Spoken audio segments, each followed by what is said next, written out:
कि मैं तुम्हें जो ज्ञान देने के लिए जा रहा हूं उससे पहले मैं दो बातें तुम्हें बताना चाहता हूं। यदि संसार में तुम अपना भला चाहते हो, यदि संसार में तुम अपना भला चाहते हो तो दो अतियों से बच करके चलो। ध्यान से सुनना। अति कहते हैं किसी कार्य की हद कर देना, अति करना।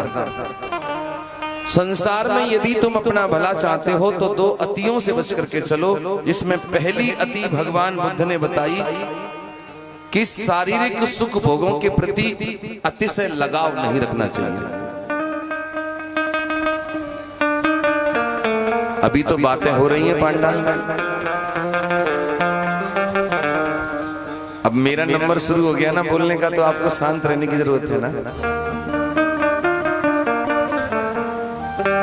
वरना आज का दिन भी स्वागत सम्मान और भंडारे में कितने लोगों ने दान दिया इसी में निकल जाएगा अगर शांत नहीं बैठोगे तो। इसलिए कथा सुनिए तो शांत हो जाइए। दो अतियों में से पहली अति बता रहे हैं कि शारीरिक सुख भोगों के प्रति अतिशय लगाव नहीं रखना चाहिए।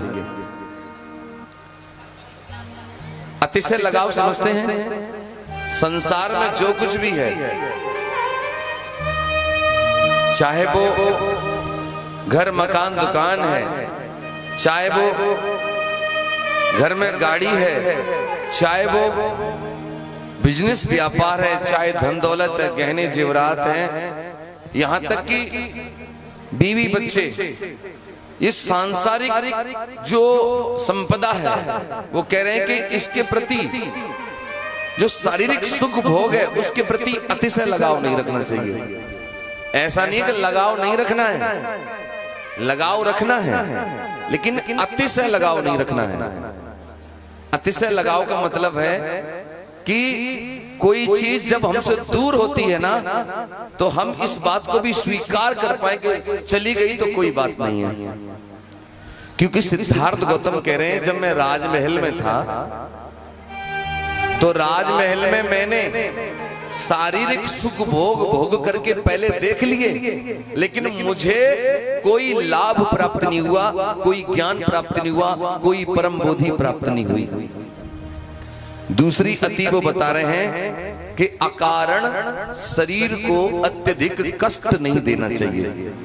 अकारण शरीर को अत्यधिक कष्ट नहीं देना चाहिए। ये दो बातें हैं, शारीरिक सुख भोगों के प्रति अतिशय लगाव नहीं रखना, और दूसरी अति है कि अकारण शरीर को अत्यधिक कष्ट नहीं देना चाहिए। और संसार में मैंने देखा है बहुत सारे लोग ऐसा करते हैं ना, अतिशय कष्ट देते हैं शरीर को। क्या करते हैं? कोसों दूर की परिक्रमा करेंगे, भले ही पैरों में छाले पड़ जाएं, खून बहने लगे, लेकिन शरीर को कष्ट दे रहे हैं। बहुत से लोग कैसे कष्ट देते हैं? जैसे बारिश नहीं हो रही तो खुले खेत में और कपड़े उतार करके बैठ गए नंगे बदन कि जब तक पानी नहीं बरसेगा तब तक मैं उठूंगा नहीं। कष्ट देते हैं। बहुत से लोग गड्ढा खोद करके अंदर समाधि ले लेते हैं, शरीर को कष्ट देते हैं। बहुत से लोग जमीन पर लेट जाते हैं, ऊपर मिट्टी थोप करके जौ उगा लेते हैं, ऐसे कष्ट देते हैं। भांति भांति से लोग शरीर को कष्ट देते हैं और ये सोचते हैं कि शरीर को कष्ट देने से कोई अदृश्य शक्ति होगी, वो प्रकट हो जाएगी और शायद मेरी मनोकामनाएं फिर पूरी हो जाएंगी। तो सिद्धार्थ गौतम कह रहे हैं कि ये सब मैंने 6 वर्ष करके देख लिया। मेरा शरीर बिल्कुल कंकाल हो गया था, हड्डियां हड्डियां शरीर में रह गई थी, लेकिन उसके बाद भी मुझे कोई ज्ञान प्राप्त, कोई लाभ नहीं हुआ। फिर वो कहते हैं कि जब मैंने इन दोनों अतियों के बीच का जो मार्ग है, जिसको कहते हैं मध्यम मार्ग, जब मैंने बीच का मार्ग खोजा, मध्यम मार्ग खोजा, तब जाकर के मुझे वो परम बोधि प्राप्त हुई और मैं फिर बुद्ध बना। तो वो मध्यम मार्ग क्या है जिसको उन्होंने खोजा?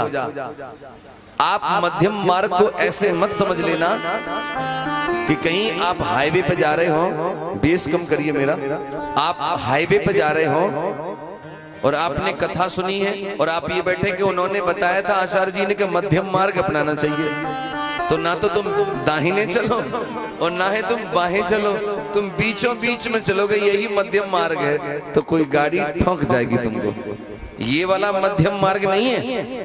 तो कौन सा मध्यम मार्ग जिस पे चलने की जरूरत है? पहली बात, शारीरिक सुख भोगों के प्रति अतिशय लगाव नहीं, अत्यधिक अकारण शरीर को कष्ट नहीं देना, इनके बीच का जो मार्ग है, बीच का मार्ग। अगर ये बात अभी भी समझ में ना आई हो तो एक उदाहरण देके बताता हूं। एक पिता के दो बेटे थे। पिता के पास काफी धन दौलत थी। पिता जब बूढ़ा हो गया तो पिता ने विचार किया कि मेरे मरने के बाद मेरे दोनों बेटे मेरी संपत्ति जो है उसके पीछे आपस में झगड़े तो क्या फायदा हुआ। एक काम करता हूं, अपने जीते जी ये सारी धन दौलत दोनों बच्चों में बराबर बांट देता हूं। तो उस पिता ने अपने दोनों बच्चों को अपनी संपत्ति बराबर हिस्से में बांट दी।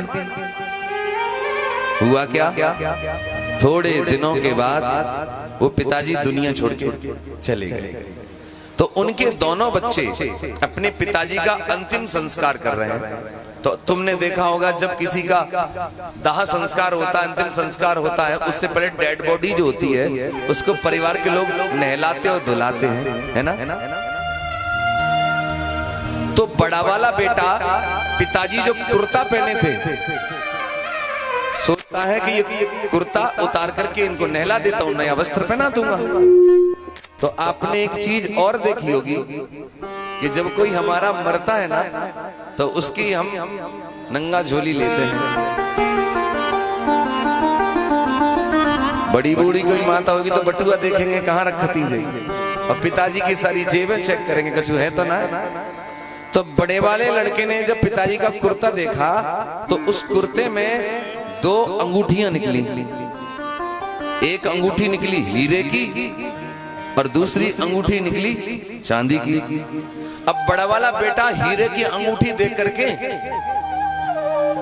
लोभ पैदा हो गया और मन में यह भाव आने लगा कि ये पिताजी ने सब कुछ बांटा, ये क्यों नहीं बांटी दो चीजें। अब मन में आ गया कि इसे पचा लिया जाए कैसे भी करके। अब छोटा भाई भी है, अब कैसे पचाया जाए भाई।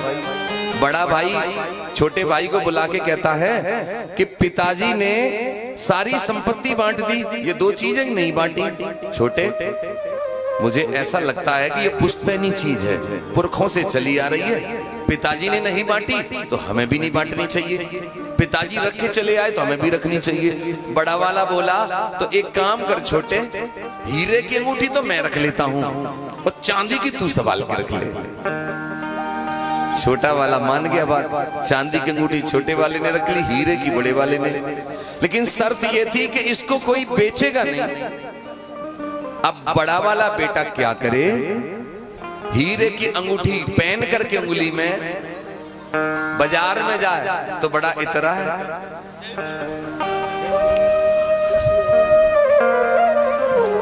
बड़ा इतरा है। और सब्जी मंडी जाए सब्जी खरीदने तब तो हीरे की अंगूठी पहन के जाओ सब्जी खरीदे तो सब्जी वाले से कैसे बात करें, भाई साहब ये आलू का भाव दिए हैं। मतलब सब्जी बेचने वाले की निगाह अंगूठी पे जाए, हीरे की अंगूठी पे जाए। और जैसे कोई देखता अचंभित रहता, अरे भाई इतनी कीमती अंगूठी, हाँ बाबूजी, हाँ बाबूजी ले लो सब्जी। लेकिन होता क्या था, उस अंगूठी को देख करके अच्छे दिनों में तो इतराता, खुश होता, लेकिन जब गर्दिश मुसीबत के दिन आए तो उसी अंगूठी को देख देख के रोता था, तो बेच तो नहीं सकता था। एक दिन क्या हुआ, छोटा वाला भाई विचार करता है कि पिताजी ने दो अंगूठियां बचाई, ये छोटे वाले ने विचार किया चांदी की बचाई तो इसमें विशेष बात क्या है। तो जब उसने गौर करके देखा तो अंगूठी के ऊपर लिखा था ये भी बदल जाएगा। क्या लिखा था, ये भी बदल जाएगा। अब उसने वो अंगूठी पहन ली छोटे वाले ने। जब उसके जीवन में अच्छे दिन आवे, सबके जीवन में आते हैं, आज हो सकता गले में मालाएं पड़ रही हैं, फूल बरसाए जा रहे हैं, अगले दिन ऐसा ना हो, ये तो चलता फिरता वक्त है। तो जब अच्छे दिन आवे तो तो वो लड़का उछलता नहीं था, घमंड नहीं करता था, इतराता नहीं था। वो क्या विचार करता था, अरे ये अच्छे दिन आए हैं तो काहे का घमंड दिखाऊं, काहे का इतराऊं, ये भी बदल जाएगा, ये जो समय आया है ये बदल जाएगा। और जब उस पर मुसीबत के दिन आए, गर्दिश के दिन आए, दुखों के दिन आवे, तब वो दुख में दुखी नहीं होता, रोता नहीं था, परेशान नहीं होता था। जब भी उस पर परेशानी आती थी तो वो अंगूठी पे पढ़ लेता था कि ये भी बदल जाएगा, ये जो समय आया है ये भी बदल जाएगा। यहां जितने लोग बैठे इस बात को समझने की कोशिश करें